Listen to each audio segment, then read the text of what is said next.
What's going on, ladies and gentlemen? This is Rational Ryan here. I'm assuming it's been a while since I've uploaded part 1, so I think it'd be appropriate to remind you guys once again that if you're under the influence of any substances while watching this video, you may experience some weird trips due to some of the imagery of this film. So yeah, this channel is not responsible for any bad trips. Just throwing that out there. The waitress over at the Bingo Lounge, she can give me the freaky eye.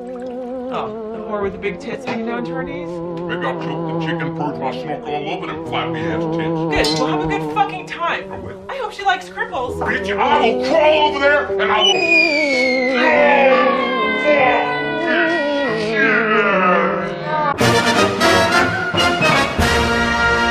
So as Lori gets up from that bullshit dream sequence, we see that pretty much everything about her has changed since the first movie, at least when it comes to her physical appearance. Apparently that event in Haddonfield was so traumatic that she started wearing darker clothes, and her taste in music apparently changed, although because this is Alice Cooper we're talking about, I'm just going to assume that it's a step up from whatever she was listening to before.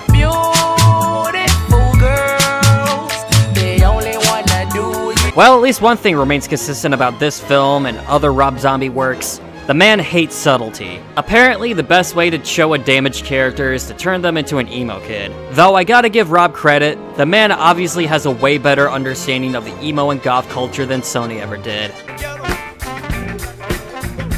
And apparently, this conversion into emo culture happened within a 1-year lifespan.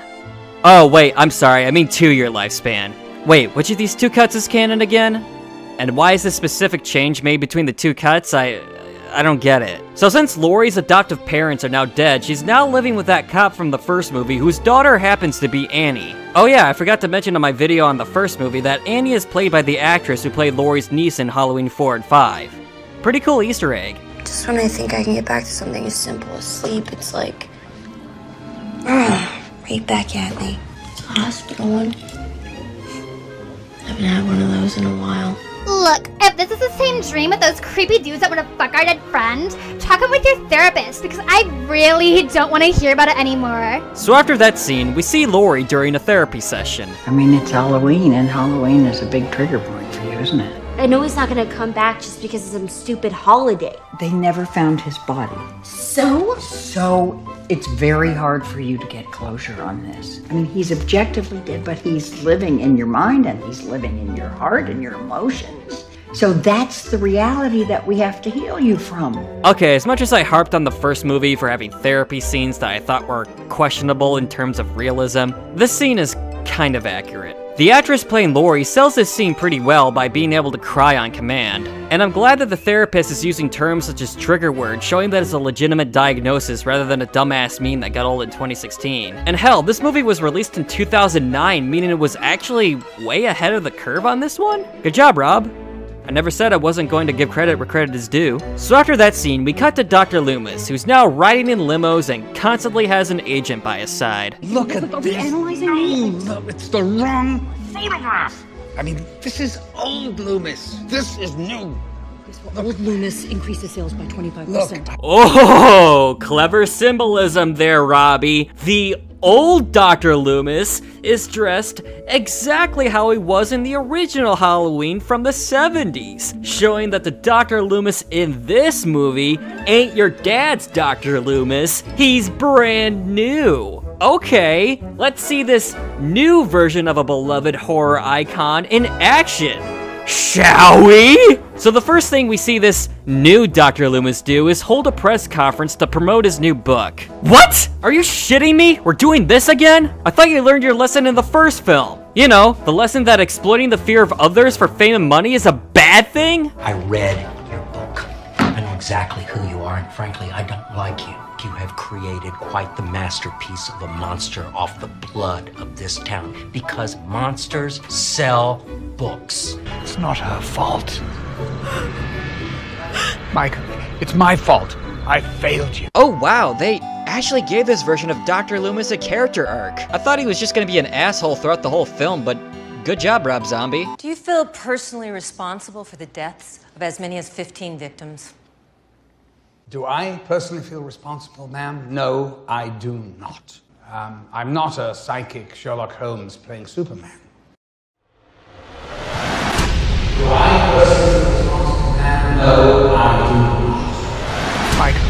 my fault. I failed you.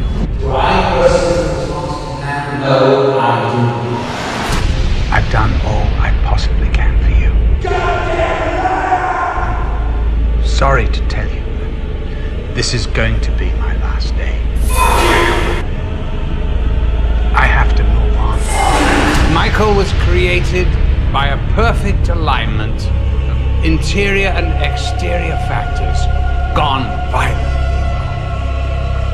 A perfect storm, if you will. You have created quite the masterpiece of a monster off the blood of this town, because monsters sell books. Michael, it's my fault. I failed you. Do I personally feel responsible, ma'am? No, I do not. Kids, won't you step outside for a second? What a fucking Dear Lord, that's the loudest N-word I've ever heard. Since the authorities haven't been able to produce a body, do you think Michael's alive or dead? Here we go again. Look, let me make things nice and sparkling clear. Michael Myers is fucking dead. Now, do you brain-dead gossip mongers want me to spell that out for you? D-E-A-D! Oh my god. Oh my fucking god. This is so sad. Even the Dr. Loomis from the previous film wasn't this much of a cunt. I mean, yeah, he was an exploitive prick in the previous film, but here, he's just an uptight prima donna screaming lunatic. Who wanted this? Honestly, when you saw Dr. Loomis in the original Halloween, did you ever think that some screenwriter down the line would ever make him sink this low? It's like polar opposites. I don't know who I feel worse for, this fictional character or this real-life actor, Malcolm McDowell. Let me make things nice and sparkling clear. Let's get things nice and sparkling clear. Okay, that Clockwork Orange reference was freaking awesome, but that doesn't change the fact that this actor is just way too good for these movies and, well, most other movies he's put in nowadays. Why? Why do I take these cheesy roles? Why? I'm a better actor than this. I can prove it. I can do Lear. I can be a brilliant Prospero, but what do I get? Tank Girl! Seriously, just watch the bloopers for the first movie. He comes across as the most self-aware person on set. I don't want to make any, quick diagnosis here, but he could be a right nutter. Because I think your son is schizophrenic. I think he... No, this is not funny. It's not funny. He's schizophrenic, he's a fucking nutter, and I think he's gonna do damage! Fucking damage! Anyways, going back to this cunt, I find it hard to believe that someone like this somehow managed to earn an agent. This isn't some washed-up celebrity who has the potential to bounce back into stardom. God, I need to get over this show. This is an egomaniac that got famous by exploiting a real-life tragedy for his own benefit. Forgive me if I'm coming across as ignorant, but do people like this really need agents or PR representatives? Does Alex Jones have an agent? I just can't imagine why anyone would want to work for someone that's this exploitive, angry, and above all else, greedy. Everything is kosher, as my people say. Whoa, back up, back up, back up. What the hell did she just say? Everything is kosher, as my people say.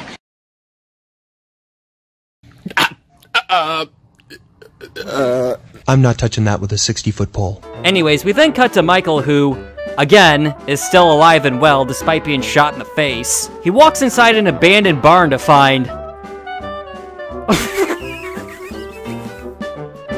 Really? We're really going with this? Alright. Halloween is coming. You have to get ready. We are counting on you to bring us home this year. I won't let you down. I know you won't, baby. I love you, Mama. I love you too, Michael. So, is she just a vision? Is she like an actual ghost? Why did the kid appear? Why is Kid Michael and Adult Michael separate entities now? This wasn't a thing in the first film. None of this was, for that matter. Why did the kid talk to the mom and not Adult Killer Michael? I mean, yeah, outside of these two movies, he's famous for being a silent killer, but this movie broke that rule earlier by having him grunt 24/7. This is going to be the movie that breaks me. I just know it. So after that nonsense, Michael comes across these three rednecks because, well, it's a Rob Zombie movie, so of course there needs to be rednecks in it. Excuse me while I prepare myself for this shit. I gotta have a light snack before I do this. So then they beat up Michael with a bat, and the girl's all like, no, stop it. But it's like, why do you even hang out with these two dipshits if you're not as psychotic as they are? After that, Michael gets back up and, dear God, look at that fucking beard. Okay, so I think now's a good time to go off on a side tangent and say that this is probably my least favorite design for Michael Myers, like, ever. To me, it's the perfect example as to why going for an ultra-realistic approach doesn't work for everything. Because, yeah, if Michael was a real person and he lived this long after the events of the first film, of course he would be a dirty, unshaved, dirty clothes-wearing homeless person, but in the context of the Halloween series, that's not nearly as compelling as this mysterious, unstoppable masked killer. Less is more, you know? And sure, maybe homeless people can be scary in real life, but it's a very different situation. If you see a homeless person digging through garbage, your average person's gut reaction isn't going to be, my God, that man is an unstoppable force that is made of pure evil and is not going to stop until he kills us all. No. As mean as this sounds, most people's reaction would be, ew, stay away from that guy. He probably has diseases. Don't give him any money. He'll probably just spend it on heroin. I mean, I'm not saying everyone's like that. Of course you got groups of people that are more sympathetic and go out of the way to do things for the homeless, and you know what?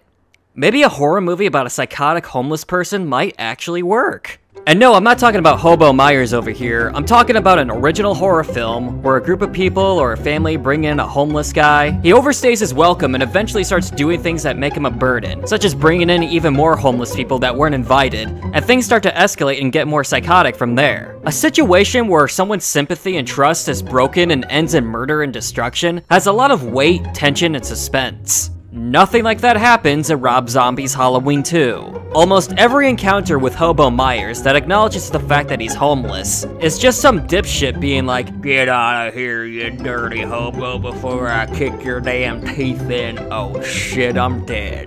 It gets old fast. But I'm getting ahead of myself. Going back to this scene, Michael puts on his mask that I guess he's had for a whole year, 2 years, and he kills all 3 people in the truck.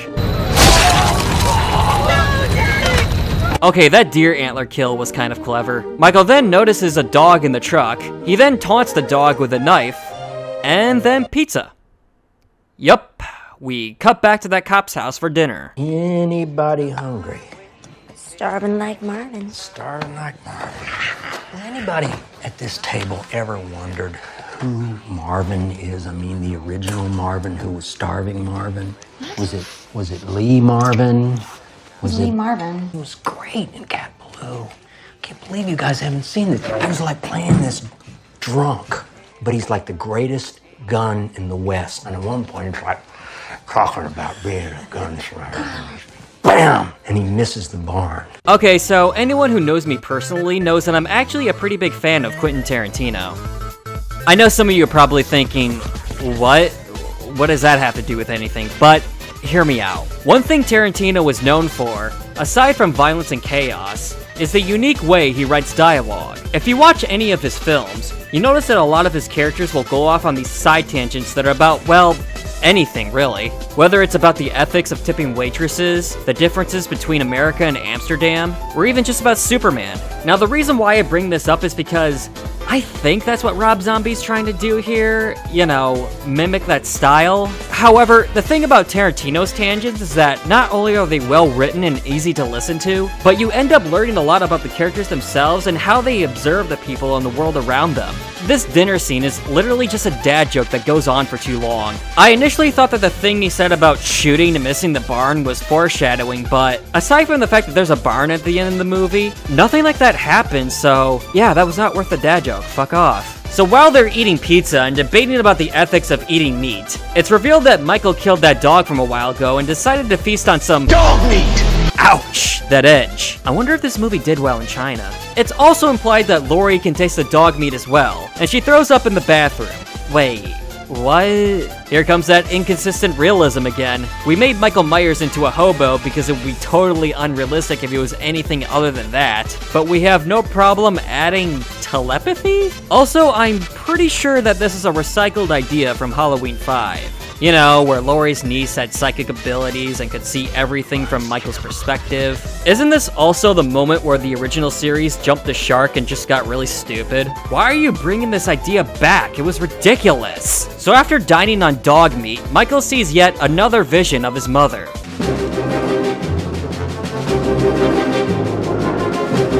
Where have you been? I've been waiting. You know I can't come here anymore. My time here is over. You're here now. Michael, you know I'm not really here. I want to show you something.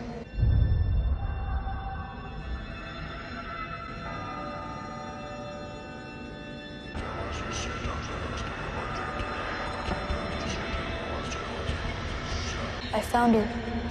I found Boo. My baby. Can we be a family again? Not yet, Michael. Not yet.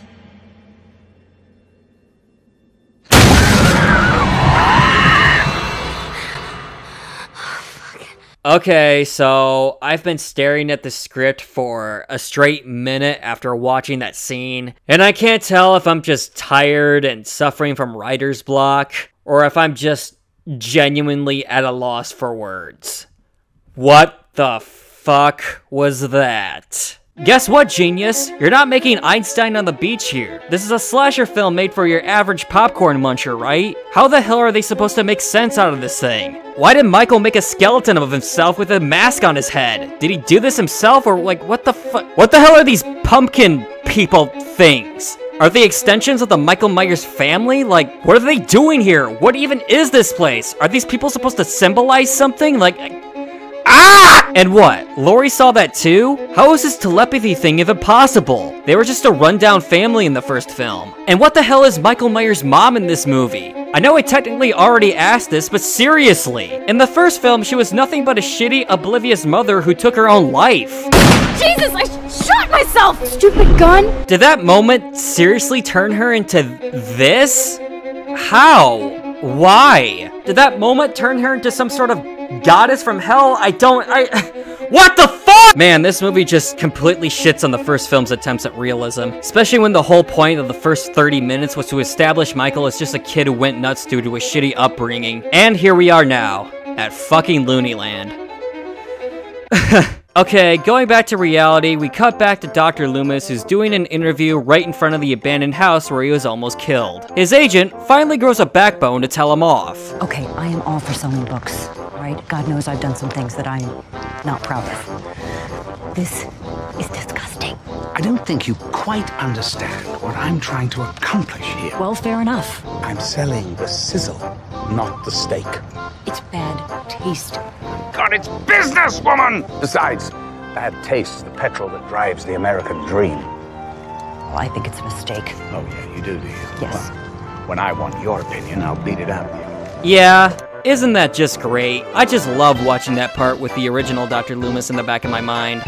I met this 6-year-old child with this blank, pale, emotionless face and the blackest eyes, the devil's eyes. God, it's business, woman! Business! Besides, bad taste is the petrol that drives the American dream. What's the boogeyman? As a matter of fact, it was. When I want your opinion, I'll beat it out of you. Get her! Get the little girl that little girl! Oh yeah, I forgot. That's when the movies got really bad. And coincidentally enough, it's the same movie that introduced telepathy to the series. Wait, are you trying to make a bad Halloween sequel? The similarities between this and the Thorn trilogy are uncanny. So after that scene, we cut back to Laurie who, get this, has yet another dream sequence. They were grunting when that happened. How about the next dream sequence? Another It's Only a Dream. I can't stand the dream sequences. Oh my god, it's literally the same scene as when Michael killed his stepdad. The movie's gotten so lazy that it's not even recycling ideas from the original series anymore. It's recycling scenes from the movie that we just saw. And don't give me that, oh, it's supposed to show that deep down Laurie has the same bloodlust as Michael. No. You can demonstrate this in a way that's more creative, and not completely lazy like this. Give us something different. No, not that! This time, instead of Michael killing his stepdad because he's so mean and trashy, Laurie is killing Annie because...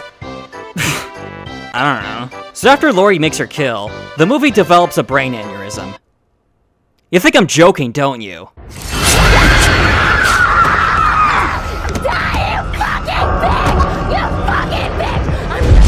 Kill you! I'm gonna fucking rip your fucking throat!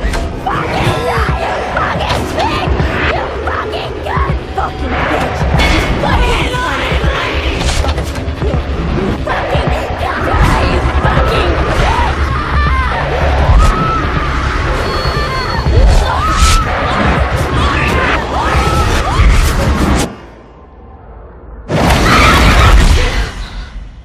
Yeah, you see why this is a hard movie to talk about? A good chunk of this movie is dedicated to, well, I don't know how else to describe it other than nonsense. And you could say that it's well edited and well shot for whatever the hell it's going for, but in the context of the movie itself, it's not even gore and torture porn at this point. It's just noise for the sake of noise. And nobody I can think of would watch a Halloween movie for something like this. Oh, and you know all those questions that I asked about Mother Myers in this movie? Yeah, those were all questions that I asked myself when I first saw this movie all those years ago.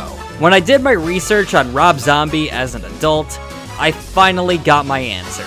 And it was way simpler than I ever thought it could be. Rob Zombie just wanted an excuse to give his wife a role in this movie because she's in everything Rob Zombie does. Now, don't take this as an insult towards Rob Zombie's wife. I have nothing against Sherry Moon Zombie. Wait, that's actually what she calls herself? Well, anyways, I don't have anything against Sherry Moon Zombie. But is she a good actress? I don't know. Every movie that I've seen her in, she's given really bad lines and super annoying characters to play. Shoo shoo, said the maiden. Chinese, Japanese, dirty knees, look at these. It's okay to be with open heart. Chinese, Japanese, dirty knees, look at these. Redemption. Chinese, depths of darkness, Japanese, dirty knees, look at these. Chinese. Shut up! Shut the fuck up! You have no right to take me. Shut up! Will you shut up? Shut up! Shut up! Shut up! Mrs. Myers, typically the thrill of hurting or causing pain to smaller creatures, it's often an early warning sign. Early warning sign for what?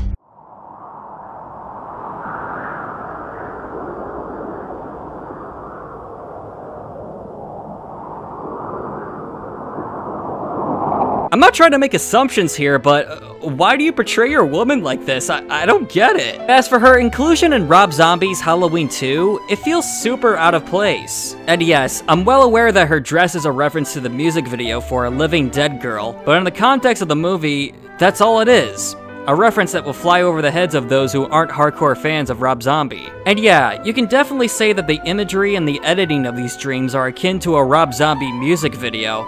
But I'm sorry, what works in a heavy metal music video doesn't always translate well to a film that's clearly trying to have a traditional narrative. It's a shame too, because I think an Eraserhead style horror film, you know, a movie that completely breaks the traditional narrative and is heavily reliant on surreal imagery and symbolism, would be perfect for Rob Zombie. If any of you hardcore Rob Zombie fans are watching this, let me know in the comments if he's made that kind of movie yet. If not, then well, fuck man, go for it. I'd probably watch that in the theater.